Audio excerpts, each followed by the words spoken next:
I'll try to convince you that the CVP might be or is not really a good parameter to answer the question we want to answer in this meeting here regarding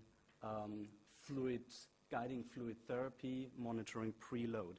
And the time is very short. It's just, I think, 15 minutes max I have, and I have to go through 5 reasons why using the CVP is really, in the end, dangerous to use it for guiding fluid therapy. Well, first, technology, and I think that this is the most important point. I do agree that the CVP is a very, very useful physiological parameter. We could do very, very much with it, but in clinical reality, we have a big, big problem, and this is the way how we measure the CVP at all. Well, if we look here on a scale of millimeters of mercury, where how we scale pressures, blood pressures in clinical reality, and we look here at a range from 0 to 140, and we look at the CVP, so the range is, well, maybe between 0 and 20 millimeters Hg. We set that as 100%.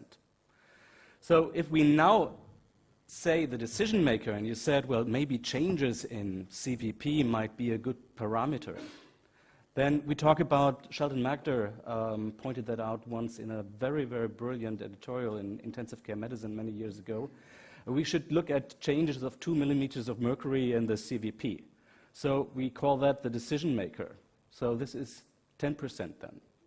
And when we look now at the measurement error we have, which is around 5 millimeters Hg, you see the problem already.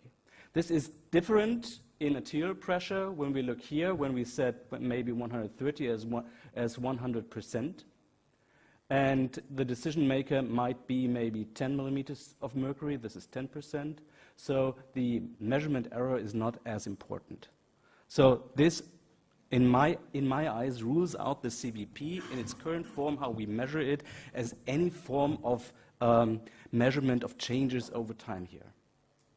So the second question is, how many of you used this before using the CVP, before measuring the CVP?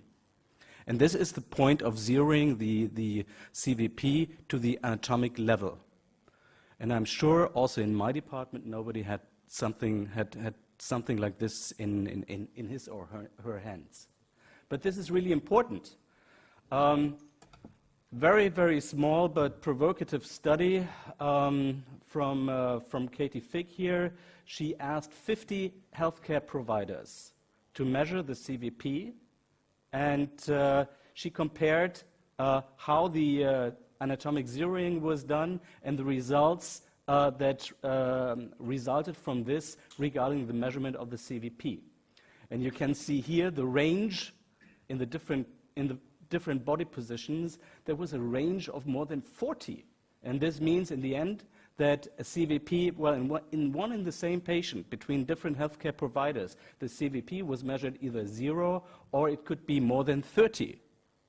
And this really rules out this parameter for practical use. Okay, second, this is just measuring technologies. We could say, well, we could improve here, but I don't know how to improve with the CVP here. Second, physiology, I think we have discussed that many, many times already.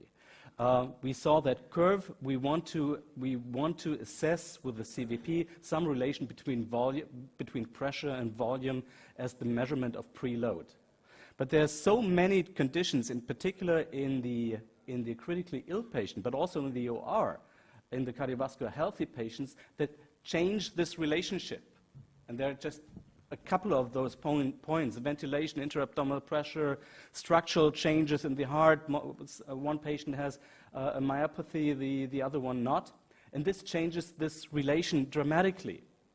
And this results in changes how the CVP measures are at baseline, and also their reaction to fluid challenges, for example.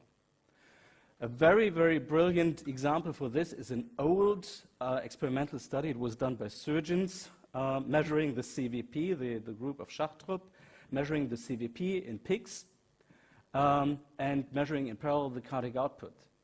and then they put a tourniquet around the belly and inflated this tourniquet, so they induced an intra-abdominal compartment syndrome. And then they measured the CVP once again. Here you could say at baseline there's some form of positive correlation here. And then they inflated the tourniquet, and then this looked like this. And this turns out the physiology just bottom up. Now you could say, well, there's a negative correlation between the CVP and the cardiac output. And this just shows you how this very, very interesting physiological parameter is here misused for interpretation of preload. If you measure here preload volumes, this is a very old method to measure intrathoracic blood volume with double indicator technology. You see, well, physiology is as it is: low preload volumes, low cardiac output; high preload volumes, high cardiac output. Well, another factor also just on our daily basis in critical practice, how the CVP is changed during normal maneuvers. This is the impact of spontaneous ventilation on the CVP, or forced spontaneous ventilation. If we measure that in a patient with forced spontaneous expiration, we measure, well, an uncorrected CVP of 37. If we now subtract here the intra-abdominal pressure, well, we come out with a CVP of 18. And therefore, I think the questions whether a high or a low CVP or changes in CVP could be predictive for fluid loading, well, come to a point where it becomes absurd. And this, I think we saw that slide already 3 times. This explains really the results from all those studies that the CVP cannot predict fluid responsiveness here.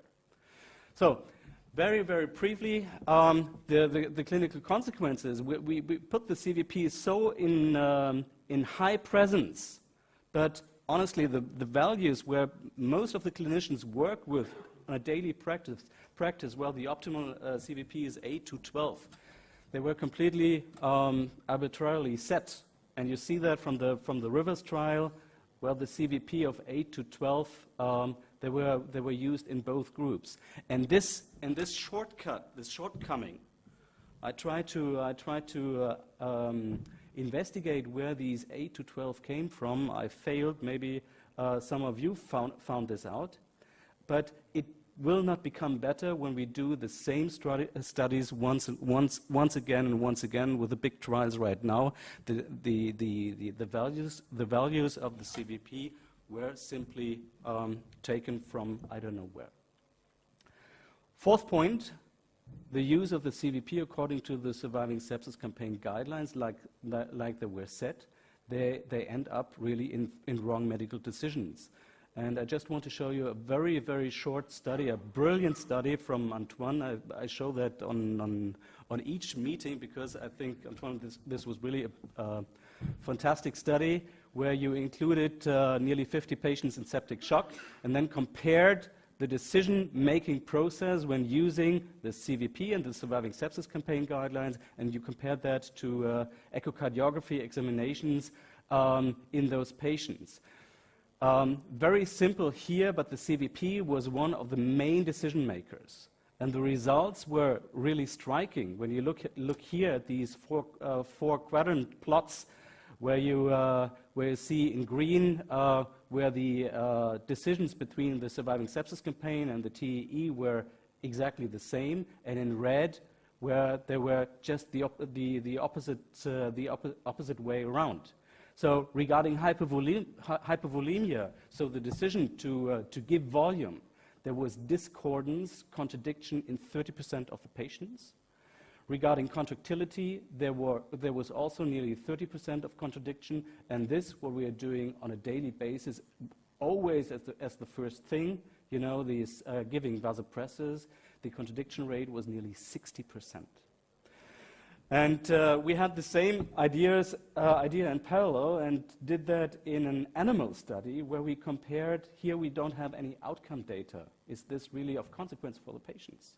We did a small outcome study, but first I want to show you data from retrospective data from big clinical trials that exactly this turns out to be negative for patients.